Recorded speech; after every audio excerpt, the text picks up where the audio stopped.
O'zbekiston xalq artisti Ozodbek Nazarbekov O'zbekiston Respublikasining birinchi prezidenti Islom Karimov bilan ilk uchrashuvi va suhbati haqida gapirdi. Ozodbek Nazarbekov: bundan 10 yil muqaddam birinchi prezidentimiz Islom Karimov qabuliga kirishga muyassar bo'ldim. Yuragimda qandaydir shirin hayajon hukmron edi. Eshitajak har bir so'zim xotiramda bir umrga muhrlanib qolishiga ishonar edim. Yurtboshimiz menga biroz ma'noli nigoh bilan tikilib turdilar-da, o'ychan qiyofada bunday savol berdilar: Ozodbek, sen yaxshi san'atkorsan. Menga bir narsa qiziq. Har gal sahnada qo'shiq kuylaganingda, muxlislaring bilan ko'rishganingda, ularning ko'zlarida nimalarni ko'rasan? Bir muddat jim qoldim. Bu bir qarashda oddiy tuyulsa-da, o'ta teran va o'tkir ma'noli savol edi. O'shanda savolga bir amallab javob bergan bo'lsam-da, bu haqda keyinchalik chuqurroq mushohada qildim.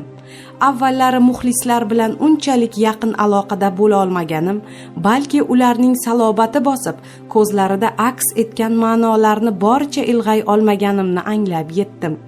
Savolga to'kis javob izlash asnosida muxlislar bilan yanada yaqinroq bo'lish, ularning chin sirdoshiga aylanishga urindim.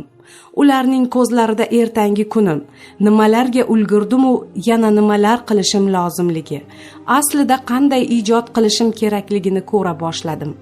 Bu nigohlar meni birdaniga ulg'aytirib qo'ygandek, har mahal to'g'ri yo'lni ko'rsatuvchi shamchiroqlardek edi. Chindan ham oradan bir necha yillar o'tgan bo'lsa-da, har gal muxlislar bilan yuzma-yuz bo'lganimda beixtiyor yurtboshimiz bergan o'sha savol qulog'im ostida jaranglagandek bo'ladi. Muxlislar nigohi va o'sha savol menga tog'dek kuch bag'ishlab olg'a yurishga, ona vatanga butun vujudim bilan xizmat qilishga, yurtimiz madhini balandroq pardalarda, kattaroq sahnalarda butun dunyoga tarannum etishga undayveradi.